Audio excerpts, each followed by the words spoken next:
ইছৰাইলৰ 10 ফৈদৰ ৰাজ্যখন পুনৰ সংস্থাপিত হৈছিল নে?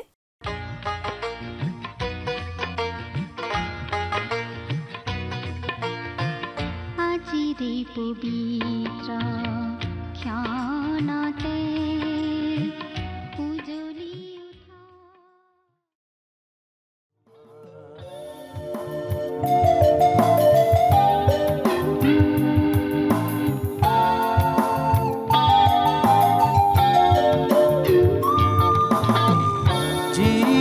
সেৱা কৰা নকৰি পল যিছু ধৰ্মৰ আমাৰ মহান কৰ যিছু সেৱা কৰা নকৰি পল যিছু ধৰ্মৰ আমাৰ মহান কৰ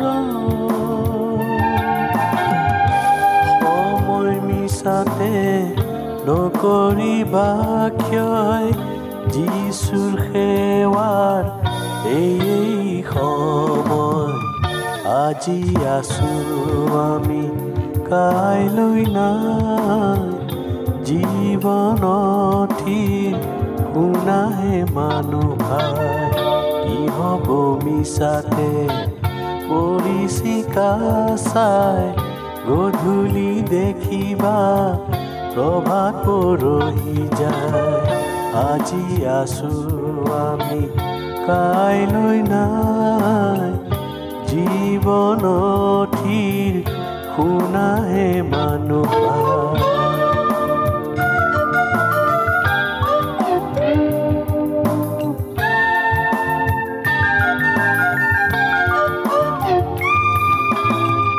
যিছুৰ সেৱা কৰা নকৰি পল যিছু ধৰ্মৰ আমাৰ মহান কৰ যিছুৰ সেৱা কৰা নকৰি পল যিছু ধৰ্মৰ আমাৰ মহান কৰ সময় মিছাতে নকৰিবা ক্ষয় যিছুৰ সেৱাৰ এই সময় আজি আছো আমি কাইলৈ নাই জীৱনথিৰ শুনাহে মানুহ কি হ'ব মিছাতে পৰিচিকা চাই গধূলি দেখিবা প্ৰভাত পৰহি যায় আজি আছো আমি কাইলৈ নাই জীৱনথিৰ শুনাহে মানুহ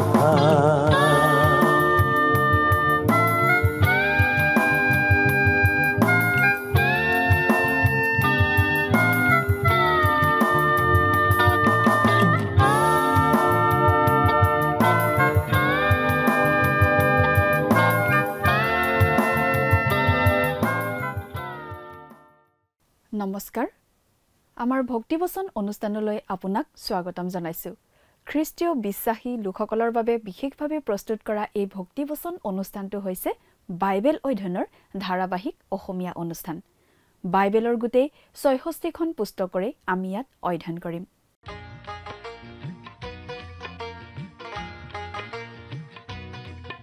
প্ৰিয় দৰ্শক আপুনি যদি আমাৰ এই অনুষ্ঠানটো নিয়মিতভাৱে শুনি আছে তেনেহলে আপুনি নিশ্চয় জানে যে আমি আমাৰ আগৰটো অনুষ্ঠানত বাইবেলৰ পুৰণি নিয়ম খণ্ডৰ আমোছ ভাৱবাদীৰ পুস্তকৰ 7 নম্বৰ অধ্যায়ৰ 14 নম্বৰ পদৰ পৰা 8 নম্বৰ অধ্যায়ৰ 4 নম্বৰ পদলৈকে পঢ়ি তাৰ ভিত্তিত আগবঢ়োৱা আলোচনা শুনিবলৈ পালো আজিৰ অনুষ্ঠানত আমি আমোছ ভাৱবাদীৰ পুস্তকৰ 8 নম্বৰ অধ্যায়ৰ 5 নম্বৰ পদৰ পৰা 14 নম্বৰ পদলৈকে পঢ়ি তাৰ ভিত্তিত আগবঢ়োৱা আলোচনা শুনিবলৈ পাম আমোছে ইছৰাইল ৰাজ্যখন শত্ৰুৰ হাতত বন্দী হ'ব বুলি কৰি থকা ভাৱবাণী বৈতেলৰ পুৰোহিত অমছিয়াই ভাল পোৱা নাছিল। অমছিয়াই আমোছক দক্ষিণৰ ৰাজ্য জিহুদালৈ পলাই যাবলৈ কৈছিল, কিন্তু আমোছে অতি নম্ৰভাৱে উত্তৰ দিলে যে তেওঁ আচলতে ভাৱবাদী নহয়। তেওঁ অতি সাধাৰণ মানুহে আছিল। তেওঁ আছিল পশুপালক, খেতিয়কহে। কিন্তু ঈশ্বৰেই তেওঁক আহ্বান কৰি আনিলে আৰু ইছৰাইলৰ বিষয়ে ভাৱবাণী কৰিবলৈ ক'লে। অৰ্থাৎ আমোছে কৈছিল যে মই ইয়াত ভাৱবাণী ঘোষণা কৰিছোঁ কাৰণ ঈশ্বৰে মোক ইয়াত এই কামটো কৰিবলৈ স্থাপন কৰিছে। ইছৰাইল ৰাজ্যত দুখীয়া লোকক শোষণ কৰা, অত্যাচাৰ কৰা, দুখীয়া লোকৰ প্ৰতি অন্যায় অবিচাৰ কৰাটো সাধাৰণ কথা যেন আছিল আৰু ঈশ্বৰে ইছৰাইলৰ সেই অপৰাধটোৰ কথা আকৌ সোঁৱৰাই দিছিল আমোছ ভাৱবাদীৰ যোগেৰে। ঈশ্বৰে দুখীয়া লোকসকলৰ বিষয়ে কেনে চিন্তা কৰে তাৰ উমান আমি ইয়াৰ পৰাই পাব পাৰোঁ, কাৰণ ইছৰাইলৰ এই দুখটোৰ কথা তেওঁ বাৰে বাৰে সোঁৱৰাই দিয়া আমি দেখিবলৈ পাওঁ। ঈশ্বৰে বিচাৰে আমি যাতে দুখীয়া দৰিদ্ৰৰ যত্ন লওঁ। আমোছ ভাৱবাদীৰ দিনত ইছৰাইলৰ দুখীয়া লোকবিলাকৰ অৱস্থা ইমান শোচনীয় হৈছিল যে তেওঁলোকে সেই অৱস্থাৰ পৰা নিস্তাৰ পোৱাৰ কোনো উপায় নোহোৱা যেন হৈছিল। তাৰ যোগেৰে এইটো প্ৰকাশ পাইছিল যে সেই সময়ৰ ইছৰাইল দেশখন ঈশ্বৰলৈ ভয় নকৰা, ঈশ্বৰৰ কথামতে নচলা দেশ আছিল। কিন্তু ওপৰে ওপৰে চালে সেই সময়ত ইছৰাইলত সকলো ৰীতি নীতি, ধৰ্মীয় আচাৰ আদি গতানুগতিকভাৱে চলি আছিল। মানুহবোৰে জেৰুজালেমৰ মন্দিৰত যি যি কৰিব লাগে সকলো কৰি আছিল। বিশ্ৰামবাৰ পালন কৰিছিল তেওঁলোকৰ ৰীতি অনুসাৰে। দেখাত সকলো ঠিকেই চলি থকা যেন নিশ্চয় লাগিছিল, কিন্তু তেওঁলোকৰ অন্তৰৰ ভাৱ চিন্তাবোৰ ঈশ্বৰে জানিছিল। 9 জুনৰ দিন আৰু বিশ্ৰামবাৰ তেওঁলোকে যদিও পালন কৰিছিল আৰু সেইদিনা যিহেতু তেওঁলোকে ব্যৱসায় কৰিব পৰা নাছিল, তেওঁলোকে কিন্তু পিছদিনা কেনেকৈ ব্যৱসায়ৰ কাম কৰিব পাৰে তাৰ চিন্তাহে কৰি আছিল। অৰ্থাৎ তেওঁলোকৰ মনটো ঈশ্বৰত নাছিল, নিজৰ ব্যৱসায়ৰ প্ৰতিহে আছিল। প্ৰিয় দৰ্শক, কথাবোৰ অধিক বহলাই চাবলৈ আহকচোন এতিয়া আমি মূল আলোচনাটোৰ মাজলৈ আগবাঢ়ি যাওঁ। আমাৰ মহান ত্ৰাণকৰ্তা প্ৰভু যীশুখ্ৰীষ্টৰ নামত নমস্কাৰ। প্ৰিয় শ্ৰোতা, আশা কৰোঁ আপুনি ভালে কুশলে আছে। প্ৰিয় শ্ৰোতা, এতিয়া আমি মূল আলোচনালৈ আগবাঢ়োঁ। এয়া আমোছ 8 নম্বৰ অধ্যায়ৰ 5 নম্বৰ পদটো পাঠ কৰিছোঁ, শুনিবচোন। তোমালোকে কোৱা যে আমি ঐফাক সৰু আৰু চেকলক ডাঙৰ কৰি প্ৰবঞ্চনাৰ তোলাচনীৰে অন্যায় ব্যৱহাৰ কৰি শস্য বেচিবলৈ কেতিয়া 9 জুনৰ আৰু ঘেঁহুৰ ভঁৰাল মেলিবলৈ কেতিয়া বিশ্ৰামবাৰৰ অন্ত হ'ব? চাওকচোন প্ৰিয় শ্ৰোতা, কি পাপিষ্ঠ মনৰ লোক আছিল তেওঁলোক। পাপীৰ মন পিঠাত বোলা কথাষাৰ বৰকৈ খাটিছিল এই লোকবিলাকৰ ক্ষেত্ৰত। ঈশ্বৰ উপাসনা কৰিবলৈ তেওঁলোক মন্দিৰলৈ গৈছিল ঠিকেই, কিন্তু উপাসনাত তেওঁলোকৰ মনটো নাছিল। ইছৰাইলীয় লোকসকলৰ বাবে বিশ্ৰামবাৰ আৰু 9 জুন পবিত্ৰ দিন আছিল। সেই দুদিন তেওঁলোকে কোনো ব্যৱসায় কৰিব নাপাইছিল। কিন্তু ইছৰাইলীয় লোকসকল ইমান নষ্টপোৱা মনৰ মানুহ হৈ পৰিছিল, মন্দিৰলৈ যোৱাৰ বেলিকাও তেওঁলোকে তেওঁলোকৰ ব্যৱসায়ৰ, দুখীয়াক অন্যায় অত্যাচাৰ কৰাৰ নিচিনা বিষয়ৰ ভাৱচিন্তা মনত কঢ়িয়াই লৈ গৈছিল। তেওঁলোকে কুকাৰ্য কেৱল যে হাতে কামে কৰিছিল এনে নহয়, কিন্তু ঈশ্বৰৰ আৰাধনা কৰিবলৈ যাওঁতেও ঈশ্বৰৰ পূজাস্থানতো তেওঁলোকে সেইবোৰ কথাকেহে চিন্তা কৰিছিল। তেওঁলোকৰ ঈশ্বৰ পূজা কেৱল আনুষ্ঠানিকতাতহে পৰিণত হৈছিল, তাত আন্তৰিকতা একো নাছিল। এয়া নষ্ট পোৱা ইছৰাইলৰ লোকৰ কি চৰম কপট আৰু অন্তঃসাৰশূন্যতাৰ স্পষ্ট ছবি। এয়া আমাৰ দিনৰ তেনে শ্ৰেণীৰ তথাকথিত খ্ৰীষ্টীয় লোকসকলৰো বাহ্যিক ধৰ্মকৰ্মৰ ভিতৰ ফোপোলা কি অভিনয়। এতিয়া 8 নম্বৰ অধ্যায়ৰ 6 নম্বৰ পদটো পঢ়ি দিছোঁ, শুনিবচোন। আমি ৰূপৰ নিমিত্তে দুখীয়াক, এযোৰ জোতাৰ নিমিত্তে দৰিদ্ৰক কিনিব আৰু ঘেঁহুৰ পেলনীয়া ভাগ বেচিব খোজোঁ। প্ৰিয় শ্ৰোতা, আমোছ ভাৱবাদীৰ দিনত মুচিৰ ব্যৱস্থা অনুসাৰে দাসৰ বেচা কিনা পদ্ধতি আছিল। সেইকাৰণে সামান্য ধন দি বা এযোৰ জোতাৰ বিনিময়ত ধনীবিলাকে দুখীয়াবিলাকক কিনিব পাৰিছিল। সেই সময়ত দুখীয়া মানুহৰ জীৱনৰ মূল্য একেবাৰেই কম আছিল আৰু ঘেঁহুৰ পেলনীয়া ভাগহে কিনিব পাৰিছিল। তাৰ মানে খোৱাৰ অনুপযোগী, পেলাই দিবলগীয়া খোৱা বস্তুবিলাকহে কিনিব পাৰিছিল। দুখীয়াৰ অৱস্থা ইমানেই দুখ লগা ধৰণৰ আছিল। চিন্তা কৰি চাওকচোন।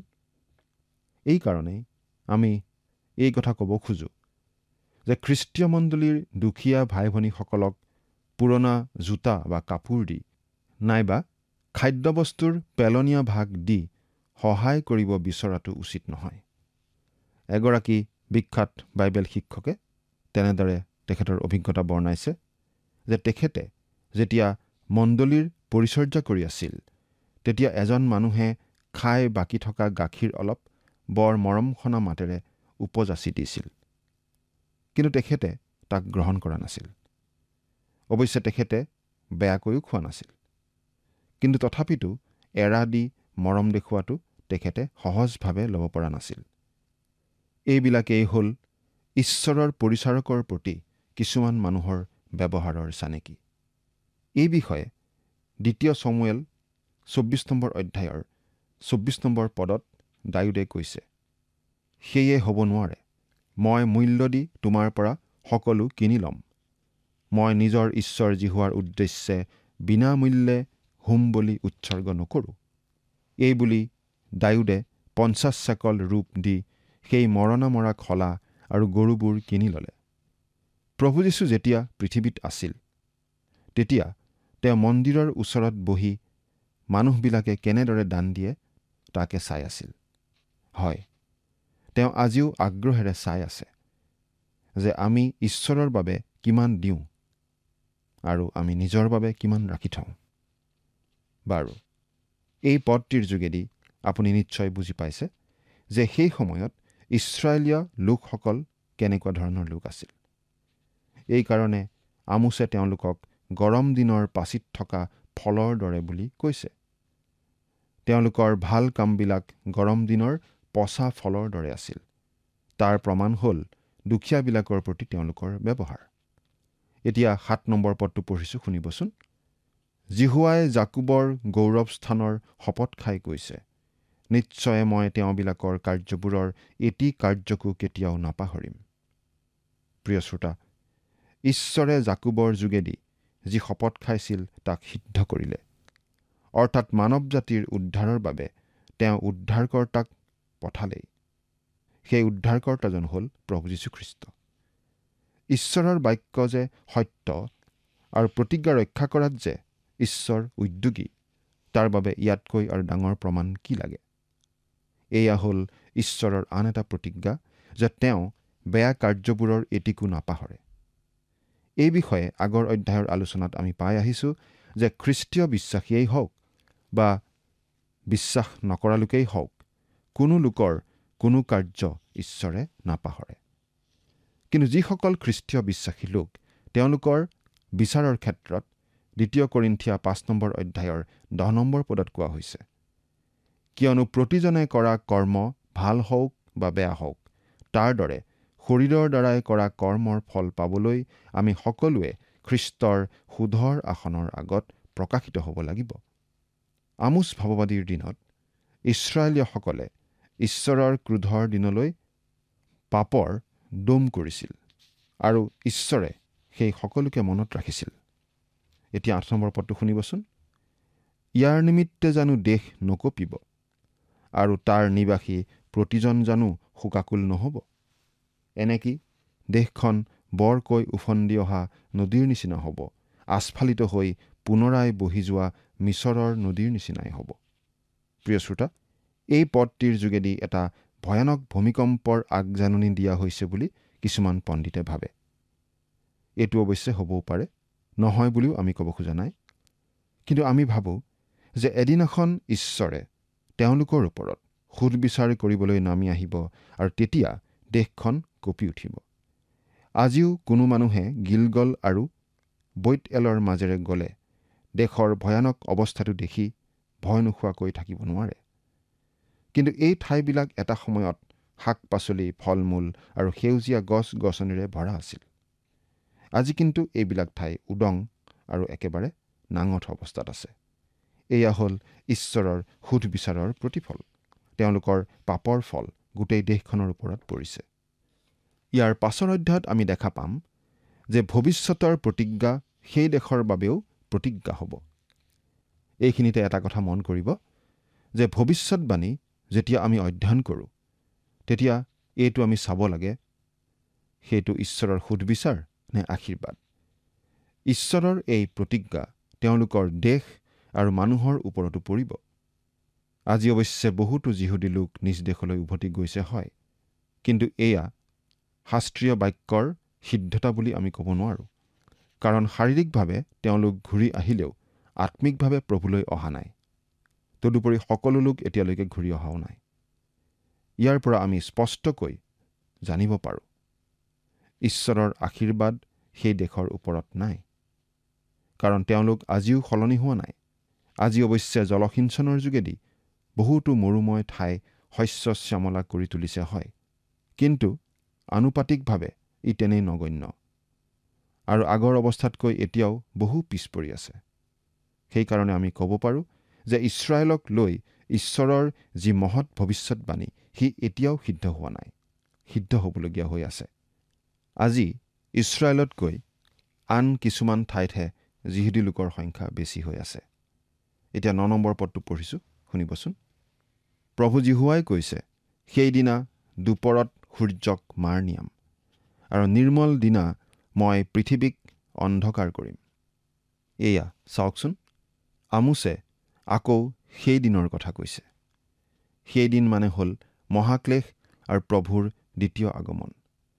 কিন্তু মহাক্লেশ যিহেতু প্ৰথমে আহিব, গতিকে ইছৰাইলৰ ওপৰত প্ৰথমে অভিশাপ পৰিব। আমোছে অৱশ্যে অদূৰ ভৱিষ্যত আৰু সুদূৰ ভৱিষ্যতৰ দুটা কথা একেলগে কৈছে। প্ৰভুৰ দিন এতিয়াও আহি পোৱা নাই, দিন দুপৰত সূৰ্য মাৰ যোৱা নাই আৰু নিৰ্মল দিনত অন্ধকাৰো হোৱা নাই। গতিকে মহাক্লেশ আজিও অহা নাই, কিন্তু আহিব। 10 নম্বৰ পদ, আৰু মই তোমালোকৰ উৎসৱ শোকত আৰু তোমালোকৰ আটাই গান বিলাপত পৰিৱৰ্তন কৰিম। মই আটাইৰে কঁকালত ছট পিন্ধাম আৰু প্ৰত্যেকৰ মূৰ টকলা কৰিম। একেটি পুত্ৰৰ নিমিত্তে শোক কৰা দি মই দেশখনক শোক কৰাম আৰু তাৰ আত্মিক কাল কষ্টদায়ক দিন যেন কৰিম। প্ৰিয় শ্ৰোতা, ঈশ্বৰে ইছৰাইলীয়া লোকসকলক 7টা উৎসৱ দিছিল। তাৰ ভিতৰত 3টা ডাঙৰ উৎসৱত ইছৰাইলৰ পুৰুষবিলাক আহিব লাগিছিল আৰু ঈশ্বৰৰ নামত আনন্দ কৰিব লাগিছিল। অৰ্থাৎ সেই উৎসৱকেইটা ঈশ্বৰক ধন্যবাদ জনোৱাৰ, ঈশ্বৰৰ প্ৰশংসা আৰু গৌৰৱ কৰাৰ সময় আছিল। ইয়াত ঈশ্বৰে এই বুলি কৈছে যে তেওঁলোকে উৎসৱকেইটা পালন কৰিছিল, কিন্তু ঈশ্বৰৰ ধন্যবাদ আৰু প্ৰশংসা হ'লে তেওঁলোকে কৰা নাছিল। সেইকাৰণে ঈশ্বৰে এই বুলি কৈছিল যে তেওঁলোকৰ উৎসৱবোৰ তেওঁ শোকত পৰিণত কৰিব। অৰ্থাৎ যি উদ্দেশ্যলৈ উৎসৱসমূহ দিছিল তাৰ ওলোটাটোহে কৰিব। আৰু ঈশ্বৰৰ অভিশাপ যেতিয়া আহে, তেতিয়া গীত, গান, আনন্দ আৰু থাকিব নোৱাৰে, থাকিব কেৱল শোক আৰু বিলাপ। 11 নম্বৰ পদ শুনিবচোন। প্ৰভু যীহুৱাই কৈছে, চোৱা, যিদিনা মই দেশত অন্ন কি পানীৰ আকাল নহয়, কিন্তু যীহুৱাৰ বাক্য শুনাৰ আকাল ঘটাম, সেই দিন আহিছে। প্ৰিয় শ্ৰোতা, এইটো এটি বৰ আচৰিত আকাল, নহয়নে বাৰু? ঈশ্বৰে ইছৰাইলীয়সকলক নিজৰ বাক্য দিছিল, কিন্তু তেওঁলোকে সেই বাক্য অগ্ৰাহ্য কৰিলে, আনকি তাক অস্বীকাৰ কৰি তাৰ পৰা আঁতৰিহে গ'ল। সেইকাৰণে ঈশ্বৰে কৈছিল যে এনে দিন আহি আছে যেতিয়া তেওঁলোকে ঈশ্বৰৰ বাক্য শুনাৰ কোনো সুযোগ নাপাব। এই একে কথাকেই ঈশ্বৰে আজিও খ্ৰীষ্টীয় মণ্ডলী আৰু মানুহক কৈ আছে যে তেওঁলোকে যদি ঈশ্বৰৰ বাক্য অগ্ৰাহ্য কৰে আৰু নুশুনে, তেন্তে ঈশ্বৰে তাক আঁতৰাই লৈ যাব। এই কথা আজি আমি বহুতো দেশত দেখিবলৈ পাওঁ। বহুতো দেশত ঈশ্বৰৰ বাক্য শুনিবলৈ নাই আৰু বহুতো দেশত ঈশ্বৰৰ বাক্যৰ ভুল শিক্ষা দিয়া হৈ আছে। আচলতে আজি দেশবিলাকত ঈশ্বৰৰ বাক্যৰ আকাল হৈছে। তাৰ পৰিণামস্বৰূপে আজি ঈৰ্ষা, হিংসা, বিৰোধ, দলভেদ, মণ্ডলী বিভাজন আদি হ'বলৈ পাইছে। বহুতো মণ্ডলী আত্মিকভাৱে মৰি গৈছে। আজি আমি যিসকল খ্ৰীষ্টীয় লোক আছোঁ, আমাৰ হাতে হাতে ঘৰে ঘৰে বাইবেল আছে। নাথাকিলেও বাইবেল পাবলৈ টান নহয়। কিন্তু কথা হ'ল, কিমানে তাক পঢ়ে, কিমানে অধ্যয়ন কৰে আৰু কিমানে বিশ্বাস কৰে। বাইবেলখন ঘৰৰ চাঙত বা বাকচত ভৰাই থৈ নাইবা মোনাত ভৰাই ঘূৰি ফুৰিলে কোনো লাভ নাই। তাৰ প্ৰতি আমাৰ আগ্ৰহ থাকিব লাগিব। নহ'লে ঈশ্বৰৰ বাক্যৰ আকাল হ'ব। আজি আমিও এই আকালৰ দিনলৈকে গতি কৰি আছোঁ। খোৱাবস্তু বা পানীৰ আকাল বৰ ভয়ানক। তেনে আকাল হ'লে ভয়ানক পৰিস্থিতি হয়, হাহাকাৰ হয়, মানুহ মৰে। কিন্তু ঈশ্বৰৰ বাক্যৰ আকাল আচলতে তাতকৈ বেছি ভয়ানক। মানুহে যেতিয়াই ঈশ্বৰলৈ পিঠি দিয়ে, তেতিয়াই আহে দুৰ্নীতি, আৰু দুৰ্নীতি আনে অৰাজকতা। অৰাজকতাই আনে হিংসা, ঘৃণা, লুণ্ঠন, অপহৰণ, হত্যা, সন্ত্ৰাস ইত্যাদিৰ। আজি আমাৰ পৃথিৱীখনত যিবোৰ ঘটিবলৈ লৈছে, ইয়াৰ মূল কাৰণ হ'ল ঈশ্বৰৰ বাক্যৰ আকাল। অভিজ্ঞ মানুহে এই সমস্যাবিলাক সমাধান কৰিবলৈ চেষ্টা কৰি আছে, হয়, কিন্তু সমস্যাবিলাকৰ সমাধান হ'লে কৰিব পৰা নাই, কাৰণ ঈশ্বৰৰ বাক্যৰ ভিত্তিত তেওঁলোকে সমাধান বিচৰা নাই। 12 নম্বৰ পদ শুনিবচোন। আৰু লোকে এক সাগৰৰ পৰা আন সাগৰলৈ আৰু উত্তৰৰ পৰা পূবলৈ ভ্ৰমণ কৰিব, আৰু ঈশ্বৰৰ বাক্য বিচাৰিবলৈ ইফালে সিফালে লৰি ফুৰিব, কিন্তু তাক নাপাব। প্ৰিয় শ্ৰোতা, ঈশ্বৰে তেওঁৰ সৰ্বশ্ৰেষ্ঠ সৃষ্টি মানুহক অতিশয় প্ৰেম কৰাৰ কাৰণে তেওঁৰ বাক্য মানুহক দিছে। এই বাক্য তেওঁৰ ভাৱবাদীসকলৰ যোগেদি সময়ে সময়ে দি আহিছে। কিন্তু মানুহে তাক অগ্ৰাহ্য কৰাই নহয়, ভাৱবাদীসকলকো অস্বীকাৰ কৰিছে আৰু বহুতক হত্যা কৰিছে। সেই পাপৰ বিচাৰ ঈশ্বৰে নকৰাকৈ নাথাকে। তাৰ বিচাৰ তেওঁ কৰিবই। বিচাৰৰ এটা শাস্তি হ'ল যে ঈশ্বৰ একেবাৰে নীৰৱ হৈ থাকিব, আৰু তেতিয়া মানুহে হাবাথুৰি খাই জলে থলে ঈশ্বৰৰ বাক্য বিচাৰিব, কিন্তু নাপাব। এগৰাকী বিখ্যাত বাইবেল শিক্ষকে কৈছে যে তেখেতে বহুতৰ পৰা চিঠি পাইছিল আৰু তাত লিখিছিল যে তেওঁলোকে বাইবেল ভালদৰে বুজি নাপায় আৰু বুজাব পৰা মানুহো নাই, নাইবা কোনো বাইবেল শিবিৰ বা আলোচনা চক্ৰৰো কোনো ব্যৱস্থা নাই। এইবিলাক হোৱাৰ একমাত্ৰ কাৰণ হ'ল ঈশ্বৰৰ বাক্যৰ প্ৰতি আগ্ৰহৰ অভাৱ। আগ্ৰহ থাকিলে এনেকুৱা কেতিয়াও নহয়। আমাৰ দেশতো এনেকুৱা কিছুমান মানুহ আছে, তেওঁলোক নামত খ্ৰীষ্টিয়ান, অথচ অতি সাধাৰণ কথা কিছুমানো তেওঁলোকে নাজানে। এজনে হেনো সুধিছিল, পৰিত্ৰাণ কি বস্তু? আন এজনে সুধিছিল, যীশুখ্ৰীষ্টৰ বাহিৰে আন ক'তো পৰিত্ৰাণ নাই নেকি? ইত্যাদি। খ্ৰীষ্টীয় মণ্ডলীত উপযুক্ত শিক্ষাৰ অভাৱত এনেকুৱা ঘটিবলৈ পায়। সেইকাৰণে আমি যিমান পাৰোঁ আন যিকোনো প্ৰকাৰে ঈশ্বৰৰ বাক্য ঘোষণাই কৰিব লাগে। 13 নম্বৰ পদ শুনিবচোন। সেইদিনা সুন্দৰী যুৱতী যুৱাবোৰ পিয়াহত মূৰ্ছিত হ'ব। প্ৰিয় শ্ৰোতা, ঈশ্বৰৰ বাক্যৰ আকাল হ'লে ডেকা গাভৰুসকল শাৰীৰিকভাৱে মূৰ্ছিত নহ'ব পাৰে, কিন্তু আত্মিকভাৱে মূৰ্ছিত হ'ব। অৰ্থাৎ হিতাহিত জ্ঞান হেৰুৱাই পেলাব, ভাল আৰু বেয়াৰ মাজত পাৰ্থক্য বিচাৰি নাপাব, অন্যায়, পাপ, ব্যভিচাৰ, দুৰ্নীতি আদি কৰিবলৈ অকণো কুণ্ঠাবোধ নকৰিব। আজি এই পৃথিৱীখনৰ যুৱ সমাজৰ মাজত যিবোৰ উচ্ছৃংখলতা, ই এক প্ৰকাৰ মূৰ্ছিত অৱস্থাই হয়। বেয়াটোকে ভাল বুলি কৰে আৰু ভালটোক বেয়া বুলি ভাবে। এইবিলাক হৈছে ঈশ্বৰৰ বাক্যৰ সিদ্ধতাৰ আৰম্ভণি।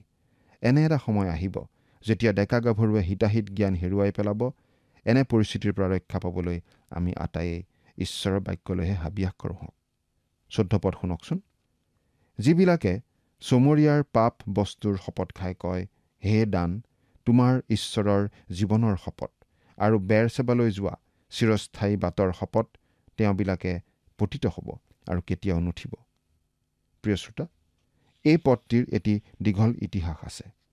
এটা সময়ত ইছৰাইলীয়া লোকসকলে অসাৰ বস্তুক লৈ ঈশ্বৰৰ নামত শপত খাইছিল। সেই পাপটোক চমৰীয়াৰ পাপ বুলি ইয়াত কোৱা হৈছে। তেনে এটা পাপ হ'ল যে এবাৰ ইছৰাইলীয়সকলে সোণৰ দামৰিৰ এটা মূৰ্তি নিৰ্মাণ কৰি তাক ঈশ্বৰ বুলি সেৱা কৰিছিল। ইয়াক বৈত-এলত স্থাপন কৰিছিল, আৰু এইটো আছিল প্ৰথম। তাৰ পাছত দ্বিতীয়বাৰ এটি সোণৰ দামৰি নিৰ্মাণ কৰি তাক দানত স্থাপন কৰিছিল। আনকি বেৰচেবাত এনেধৰণৰ মূৰ্তিবোৰৰ এখন উদ্যানো আছিল। তাত তেওঁলোকে সেৱা উপাসনা কৰিছিল আৰু মূৰ্তিবোৰক লৈ শপত খাইছিল। তাৰ বাবে ঈশ্বৰে তেওঁলোকক ভয়ানক শাস্তি দিছিল, যি শাস্তিৰ পৰা তেওঁলোকে আজিও উদ্ধাৰ পোৱা নাই। সেই শাস্তিটো কি জানেনে বাৰু? এটা সময়ত ইছৰাইল দেশখন দুভাগত বিভক্ত হৈছিল। উত্তৰ ইছৰাইল ৰাজ্য আৰু দক্ষিণৰ যিহুদা ৰাজ্য। উত্তৰ ৰাজ্যত ইছৰাইলৰ 10টা ফৈদে বাস কৰিছিল। কিন্তু তেওঁলোকে যেতিয়া সত্য ঈশ্বৰলৈ পিঠি দি অসাৰ বস্তুক ঈশ্বৰ বুলি মানিবলৈ ধৰিলে, তেতিয়া ঈশ্বৰে তেওঁলোকক শত্ৰুৰ হাতত এৰি দিছিল। বিদেশী শত্ৰুৱে তেওঁলোকক বন্দী কৰি নিছিল আৰু তেতিয়া চিৰদিনৰ বাবে ইছৰাইল জাতিটো ছিন্ন ভিন্ন হৈছিল আৰু দেশখনৰো পতন হৈছিল। তেওঁলোকে আৰু কেতিয়াও ইছৰাইলৰ উত্তৰাঞ্চল বা নিজ দেশ বুলি উভতি আহিব নোৱাৰিব। এয়াই হ'ল ঈশ্বৰলৈ পিঠি দিয়াৰ শাস্তি। তেওঁলোক পতিত হ'ব, কেতিয়াও আৰু নুঠিব বুলি কোৱাৰ আক্ষৰিক অৰ্থ এইটোৱেই। অৱশ্যে শেষ কালত তেওঁলোক ইছৰাইললৈ ঘূৰি আহিব, যদিও 10টা ফৈদ হিচাপে নহয়, কিন্তু 12টা ফৈদৰ এটা অংশ হিচাপেহে আহিব। আত্মিকভাৱেও এই পদটিৰ যথেষ্ট গুৰুত্ব আছে। আজি আমি যদি ঈশ্বৰৰ বাক্যৰ প্ৰতি হাবিয়াস নকৰোঁ, তেন্তে ঈশ্বৰে তেওঁৰ বাক্য আমাৰ পৰা লুকুৱাব আৰু ঈশ্বৰক চিনি নোপোৱা আমি হ'ম। ঈশ্বৰৰ বাক্য অবিহনে আমি আত্মিকভাৱে মৰা। আত্মিকভাৱে মৰা মানেই হ'ল ঈশ্বৰৰ পৰা বিচ্ছেদ। এই বিচ্ছেদ বৰ ভয়ানক। ই অনন্ত মৃত্যু। এই মৃত্যুৰ পৰা যদি আপুনি হাত সাৰিব বিচাৰে, তেন্তে আজিয়েই আপুনি সংকল্প কৰক। ঈশ্বৰৰ বাক্যৰ প্ৰতি আগ্ৰহী হ'ম বুলি সংকল্প কৰক। এনে কৰিলে ঈশ্বৰে আপোনাক কেঁচুৱাৰ দৰে আলফুলকৈ মৰম কৰি তেওঁৰ বাক্য ক্ৰমান্বয়ে বুজি পোৱাত সহায় কৰিব। এটা সময়ত ঈশ্বৰে তেওঁৰ মহৎ মহৎ আৰু মানুহৰ বোধৰ অগম্য কথাবিলাক আপোনাক জানিবলৈ দিব। তেতিয়া আপুনি নিজেই বাইবেলৰ এজন শিক্ষক হ'ব পাৰিব। বাইবেলৰ শিক্ষক হ'বলৈ স্কুল বা কলেজীয়া শিক্ষাৰ অৱশ্যে প্ৰয়োজন আছে। তাতকৈ বেছি প্ৰয়োজন হ'ল ঈশ্বৰৰ বাক্যৰ প্ৰতি ভোক পিয়াহ। ভোক পিয়াহ থাকিলে ঈশ্বৰে খুৱাবই আৰু জ্ঞানত বলৱান কৰিবই। পিতৰৰ জীৱনলৈ চাওকচোন। এজন অশিক্ষিত মাছমৰীয়া। যীশুৰ লগত হয়তো মাত্ৰ 3.5 বছৰ সময় আছিল, কিন্তু তেওঁ বিখ্যাত শিক্ষক আৰু পৰিচাৰক হৈ পৰিছিল। প্ৰিয় শ্ৰোতা, আপুনি আৰু ময়ো পিতৰৰ দৰে ঈশ্বৰৰ বাক্যৰ জ্ঞানত বৃদ্ধি পাব পাৰোঁ।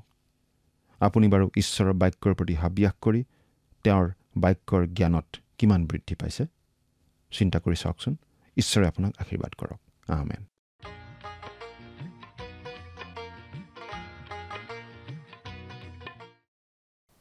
ইছৰাইলৰ লোকবিলাকে নানান উপাস্য দেৱতাৰ নাম লৈ শপত খাইছিল। চমৰীয়াৰ পাপ মানে বৈতেলত থকা সোণৰ ডামুৰি। দানত আন এটা সোণৰ ডামুৰি আছিল। বেৰ চেবাটো তেনেধৰণৰ উপাসনা স্থল আছিল আৰু ইছৰাইলৰ লোকবিলাকে তেনেদৰে শপত খাইছিল। কিন্তু তেনেদৰে নানা ধৰণৰ উপাসনাত মন দিয়া আৰু বিশ্বাস কৰা ইছৰাইলীয়া লোকবিলাকৰ ওপৰলৈ ঈশ্বৰৰ পৰা শাস্তি নামি আহিব বুলি জনাই দিয়া হৈছিল। তেওঁলোক পতিত হ'ব আৰু কেতিয়াও উঠিব নোৱাৰিব বুলি জনাই দিয়া হৈছিল। উত্তৰৰ ৰাজ্য অৰ্থাৎ ইছৰাইল ৰাজ্য তেনেদৰে শত্ৰুৰ হাতত একেবাৰে বিধ্বস্ত হ'ব বুলি ঈশ্বৰে আমোছ ভাৱবাদীৰ যোগেৰে ঘোষণা কৰি দিছিল। ভৱিষ্যতে তেওঁলোক যেতিয়া ঘূৰি আহিব, তেতিয়া উত্তৰৰ ৰাজ্য হিচাপে নহয়, ইছৰাইলৰ 12 ফৈদৰ মাজৰ লোক হিচাপেহে ঘূৰি আহিব। প্ৰিয় দৰ্শক, আজিলৈ আমাৰ অনুষ্ঠানটোৰ ইমানতে সামৰণি মাৰিব বিচাৰিছোঁ। পৰৱৰ্তী অনুষ্ঠানত আপোনালোকক পুনৰ লগ পোৱাৰ আশা ৰাখিলোঁ। সামৰণিতে আহকচোন খন্তেক প্ৰাৰ্থনাত মূৰ দুৱাওঁ। স্বৰ্গত থকা অতি মৰমীয়াল দয়ালু পিতৃ ঈশ্বৰ, প্ৰভু তোমাক ধন্যবাদ দিছোঁ। তুমি যি তোমাৰ পবিত্ৰ বাক্য অধ্যয়নৰ সুন্দৰ সময় দান কৰাৰ বাবে। বিশেষকৈ পিতৃ সময়তে প্ৰাৰ্থনা কৰিছোঁ প্ৰতিজন দৰ্শকসকলৰ বাবে। তেওঁলোকক প্ৰভু তুমি আশীৰ্বাদ কৰা, তোমাৰ বাক্য বুজি পোৱাত প্ৰভু তুমি সহায় কৰা, যাতে প্ৰভু তেওঁলোকে তোমাৰ বাক্য তেওঁলোকৰ জীৱনত প্ৰভু যাতে মানি চলিব পাৰিব আৰু এজন সৎ ব্যক্তিৰূপে যাতে তেওঁলোকে চলি প্ৰভু যাতে তোমাৰ গৌৰৱ যাতে কৰিবলৈ পাৰিব আৰু তেওঁলোকৰ জীৱনৰ যোগেদি যাতে হ'ব, তেনে আশীৰ্বাদ দান কৰিবা আৰু তেওঁলোকৰ সকলো প্ৰয়োজনবিলাক প্ৰভু তুমি পূৰণ কৰিবা। এই সকলো যাচনা মহান ত্ৰাণকৰ্তা প্ৰভু যীশুখ্ৰীষ্টৰ নামত অৰ্পণ কৰিছোঁ। আমেন। প্ৰিয় দৰ্শক, যোৱা অনুষ্ঠানৰ প্ৰশ্নটোৰ শুদ্ধ উত্তৰটো হৈছে অপশ্যন ডি, আমোছ। আজিৰ অনুষ্ঠানৰ ওপৰত আধাৰিত প্ৰশ্নটো হৈছে অসাৰ বস্তুক লৈ ঈশ্বৰৰ নামত শপত খোৱা পাপটোক কি পাপ বুলি কোৱা হৈছে? অপশ্যন এ, ইছৰাইলৰ পাপ। অপশ্যন বি, চমৰীয়াৰ পাপ। অপশ্যন চি, জিহুদাৰ পাপ। অপশ্যন ডি, অচুৰিয়াৰ পাপ।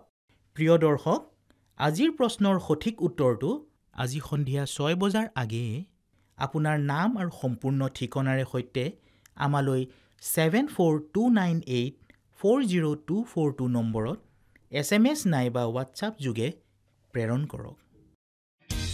প্ৰিয় দৰ্শক, যদি আপোনাৰ এই অনুষ্ঠানটি শুনি ভাল লাগিছে তেনেহলে এই নম্বৰত এটি মিছ কল দিয়ক। ইয়াৰ যোগেদি আপুনি পৰৱৰ্তী অনুষ্ঠানত বিজয়ী হ'ব পাৰে।